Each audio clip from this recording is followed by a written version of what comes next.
अरे क्या हुआ? सुने, जरा लाइट जलाइए। आज हम जिस मूवी की बात करने जा रहे हैं वो एक साधारण मिडिल क्लास लड़के की असाधारण कहानी है।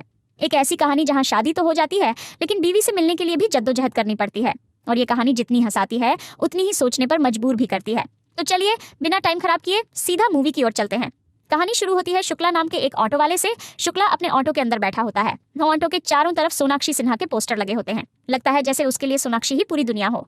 मोबाइल में फिल्मी वीडियो देखते हुए हल्के से मुस्कुरा रहा होता है। तभी एक अजनबी उसके ऑटो में आकर बैठ जाता है और कहता है, भाई सायन ले चलो। शुक्ला पहले मना करता है, कहता है, भाई उधर से लौटते टाइम सवारी नहीं मिलेगी। पर वो आदमी वापसी का किराया अलग से देने का वादा करता है तो शुक्ला मान जाता है। सायन पहुंचने पर शुक्ला किराया मांगता है 175 रुपए, लेकिन वो आदमी कहता है, थोड़े पैसे कम हैं, मैं ऊपर से लाकर देता हूँ। शुक्ला भरोसा कर लेता है और वहीं खड़ा इंतजार करता रहता है। काफी देर बीत जाती है, वो आदमी वापस नहीं आता। शुक्ला मायूस होकर सड़क किनारे चाय वाले की दुकान पर बैठ जाता है। चाय वाला पूछता है, तुझे भी पटाया क्या उसने? शुक्ला पहले समझता नहीं, फिर चाय वाला बताता है। वो आदमी हर बार बीमार माँ का बहाना बनाकर ऑटो वालों को बुलाता है और धोखा देकर भाग जाता है। शुक्ला के चेहरे पर झटका और निराशा दोनों साफ दिखते हैं। शाम को शुक्ला अपने दोस्तों के साथ चौल की छत पर बैठकर बियर पी रहा होता है। दोस्त मजाक करते हैं, अबे तेरी शादी हो रही है, जिंदगी खत्म समझ। फिर पूछते हैं, तेरे सुहागरात के प्लान क्या है? शुक्ला गर्व से कहता है, मैंने बहुत सी ब्लू फिल्में देखी हैं, मुझे सब आता है।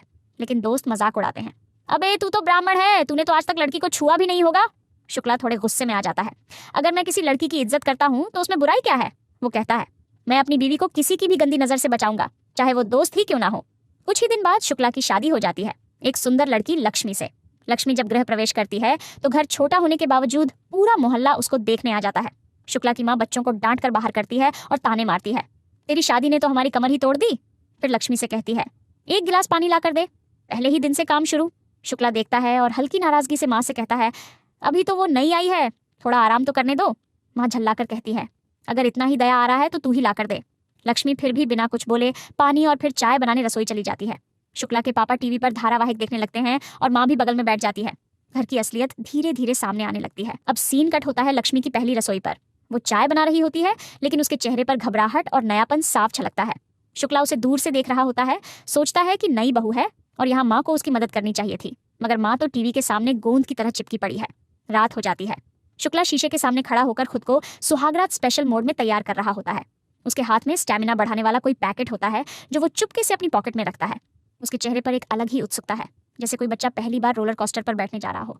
लेकिन वहां तो फिर वही पुरानी कहानी, मम्मी पापा टीवी से चिपके हुए हैं और शुक्ला को जैसे कोई नोटिस ही नहीं कर रहा।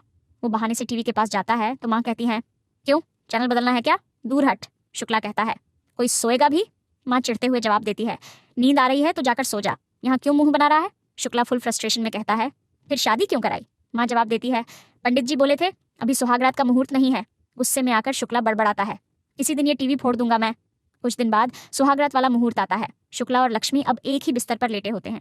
शुक्ला प्यार से उसे देखता है और धीरे धीरे उसका हाथ पकड़ता है। उसके चेहरे पर प्यार, अपनापन और थोड़ी शर्म होती है। लक्ष्मी भी उसकी तरफ देख रही होती है, डरी सिहरती हुई, मगर हाँ कहती आंखों के साथ। शुक्ला धीरे धीरे हाथ बढ़ाता है। उसका हाथ लक्ष्मी के पेट पर जाता है, लेकिन जैसे ही वो हाथ ऊपर ले जाने लगता है लक्ष्मी जोर से चीख उठती है। चीख सुनकर पूरा घर जाग जाता है। माँ बाहर आती है और पूछती है, क्या हुआ? लक्ष्मी घबराकर बस कहती है, कुछ नहीं। लेकिन शुक्ला की माँ को शक हो जाता है। वो शुक्ला को घूर कर देखती है, जैसे पूछ रही हो, तूने क्या किया? फिर वो बोल देती है, अब से लक्ष्मी मेरे साथ सोएगी और तू अपने बाप के साथ। शुक्ला बस चुपचाप ये सब होता देखता रहता है, जैसे उसकी कोई अहमियत ही नहीं हो। अगली सुबह वही रूटीन। मम्मी पापा फिर से टीवी के सामने जमे हुए हैं और शुक्ला दूर से लक्ष्मी को देखते हुए चाय की चुस्कियां ले रहा होता है। लक्ष्मी अब भी थोड़ी अजीब सी असहज नजर आती है। तभी दरवाजे पर किसी के आने की आवाज़ होती है। कई बार खटखटाने पर भी मम्मी पापा को सुनाई नहीं देता क्योंकि वो टीवी में खोए हुए हैं। गुस्से में आकर शुक्ला खुद दरवाजा खोलता है। वहाँ उसकी बहन रूपा खड़ी होती है, चेहरे पर गुस्सा और आंखों में आंसू। वो अंदर आते ही फूट फूट कर रोने लगती है, मगर उसकी आंखों से एक भी आंसू नहीं निकलता। शुक्ला उसे हैरानी से देखता है। रूपा कहती है, भैया आपने जिस घर में मुझे भेजा, क्या एक बार जाकर वो घर देखा था? रूपा रोते हुए अपने पति सुनील की शिकायतें करने लगती है। भैया वो तो माँ का गुलाम है, मेरी एक भी बात नहीं सुनता। शुक्ला धीरे से पूछता है, आखिर हुआ क्या? रूपा बताती है, मेरी सास दिन रात ताने देती है, कहती है कि अब तक कोई बच्चा नहीं हुआ और अब की बार सुनील ने मुझे थप्पड़ भी मार दिया। शुक्ला थोड़ा भावुक होकर बहन को समझाने की कोशिश करता है। रूपा, एक बेटी की असली जगह उसके ससुराल में ही होती है। लेकिन माँ तुरंत भड़क जाती है, नहीं अब ये उस नरक में नहीं जाएगी। शुक्ला की माँ चिल्लाकर कहती है, मैं कोई छोटी जात की नहीं हूँ, ब्राह्मण हूँ। हम इसीलिए दबकर नहीं जी सकते। जब तक सुनील अलग घर नहीं लेता मेरी बेटी वापस नहीं जाएगी। शुक्ला बस चुपचाप ठीक है कहता है। इस पूरे ड्रामे को लक्ष्मी चुपचाप खड़ी होकर देखती रहती है। जहाँ एक नई बहू को इस घर में खुश होना चाहिए था, वहाँ वो हर रोज कोई नया तमाशा देख रही होती है। कुछ देर बाद सब फिर से टीवी के सामने जम जाते हैं। माँ, पापा, रूपा और लक्ष्मी भी मजबूरी में बैठती है। इसी बीच रूपा लक्ष्मी से कहती है, सर में दर्द है, एक कप चाय बना दे। लेकिन ध्यान दो, रूपा ने उसे भाभी तक नहीं कहा। लक्ष्मी कुछ नहीं बोलती, बस उठकर चुपचाप रसोई में चली जाती है। शुक्ला बाहर निकलने की तैयारी कर रहा होता है। घर का माहौल देखकर उसका मन भी भारी हो गया है। वो जाते जाते ऊपर देखता है जहाँ लक्ष्मी खड़ी होती है और बस उसे देख रही होती है। दोनों की आंखों में बहुत कुछ अनकहा होता है। शुक्ला नजर मिलाता है और बिना कुछ बोले घर से बाहर निकल जाता है। शुक्ला अब अपने ऑटो के मालिक से चाबी लेने पहुंचता है, क्योंकि वो अभी तक छुट्टी पर था। मालिक उसे देखकर मजाक करता है, अबे शुक्ला, अब तो सोनाक्षी की फोटो हटा दे, अब तो भाभी आ गई है, नाराज हो जाएगी। शुक्ला बस मुस्कुराकर चुपचाप निकल पड़ता है अपनी रोज की सवारी और जिंदगी की भाग दौड़ में। दिन भर में उसके ऑटो में कई लोग बैठते हैं, हर कोई अपनी अपनी परेशानियों में डूबा होता है, लेकिन शुक्ला शांत स्वभाव का आदमी है। कभी किसी की बात में दखल नहीं देता, बस चुपचाप ऑटो चलाता रहता है। शाम को थककर समंदर किनारे जाकर बैठता है, जहाँ वो थोड़ा सुकून ढूंढने की कोशिश करता है। इधर घर में शुक्ला की माँ रूपा के बालों में तेल लगा रही होती है। साथ में शुक्ला के पापा सोफे पर आराम कर रहे होते हैं। आखिर पूरा दिन टीवी देखकर जो थक गए हैं। तभी फोन की घंटी बजती है। सब समझ जाते हैं कि ये फोन लक्ष्मी के लिए है। लक्ष्मी थोड़ी घबरा जाती है, नर्वस होती है कि उठाऊं या नहीं। आखिरकार हिम्मत करके फोन उठा लेती है। बस सीन आता है उस फोन कॉल का। लक्ष्मी शर्मा रही होती है, हल्की सी मुस्कान के साथ जी और हाँ में जवाब दे रही होती है। दूसरी तरफ शुक्ला लगातार बोले जा रहा होता है, जैसे दिल का बोझ हल्का कर रहा हो। उसकी माँ दूर खड़ी सब देख रही होती है और लक्ष्मी को खुश देखकर अंदर ही अंदर जल रही होती है।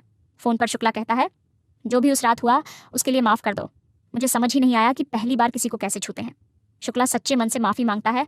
लक्ष्मी बस चुपचाप मुस्कुरा रही होती है।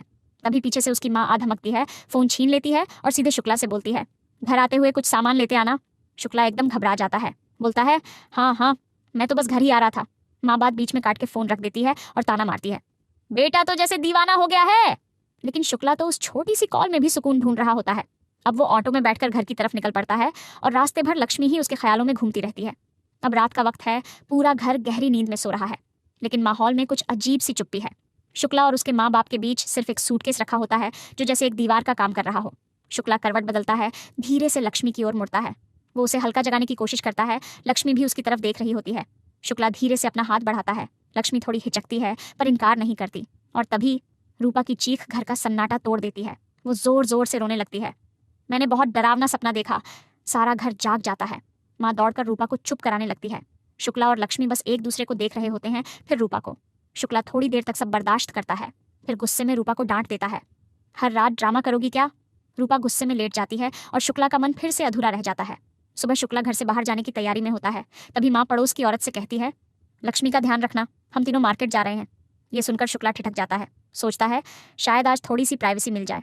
वो मार्केट जाकर लक्ष्मी के लिए कुछ खरीदने का सोचता है। पहले सोचता है अंडरगारमेंट्स ले लूं, फिर शर्माता है, नहीं, साड़ी। फाइनली एक कॉस्मेटिक शॉप में रुकता है। वहां से चूड़ियां, काजल और कुछ सजने संवरने की चीजें खरीदता है। सारा सामान लेकर शुक्ला उम्मीद से भरा हुआ घर लौटता है, लेकिन अंदर जाकर देखता है कि लक्ष्मी अकेली नहीं है। पड़ोस की एक औरत उसके साथ बैठी है। वो औरत कहती है, तेरी माँ तो मार्केट गई है, लेकिन जाते जाते बोली कि लक्ष्मी की नजर हटने मत देना।